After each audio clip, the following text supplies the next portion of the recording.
સુધી જવા માટેના જે આરસીસી રોડ છે એ આરસીસી રોડનું ખાસ મુહૂર્ત કરવામાં આવ્યું। આ મુહૂર્તની અંદર સોસાયટીના તમામ રહીશો, નગરપાલિકાના ભૂતપૂર્વ પ્રમુખ કરશનજી વાઘેલા અને હાલના જે પ્રમુખ છે ચિમનભાઈ સોલંકી, આ વોર્ડની અંદરથી ચૂંટાયેલા તમામ સભ્યો, અહીં પૂર્વ પ્રમુખ હેતલબેન અને પૂર્વબેન હર્ષાબેન મહેશ્વરી અને નગરપાલિકાના પદાધિકારીઓ અહીં હાજર છે।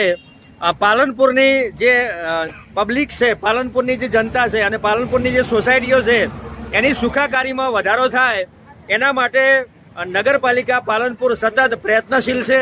અને આપ જોઈ શકો છો કે આજે આ જે રોડ છે એ રોડનું ખાસ ખાતમુહૂર્ત કરી અને અહીંના જે નગરજનોને, જે અહીંના જે સોસાયટીના લોકોને જે વાયદો આપ્યો હતો ચિમનભાઈ સોલંકી જે પ્રમુખ છે હાલ નગરપાલિકાના, કે હું તમને રોડ બનાવી આપીશ, અને એમણે આ વાયદો પૂરો કર્યો છે।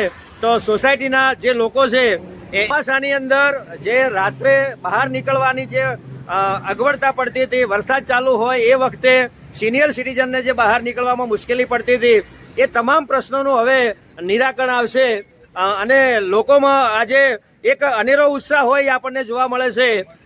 ACP news Bharat, Banaskantha.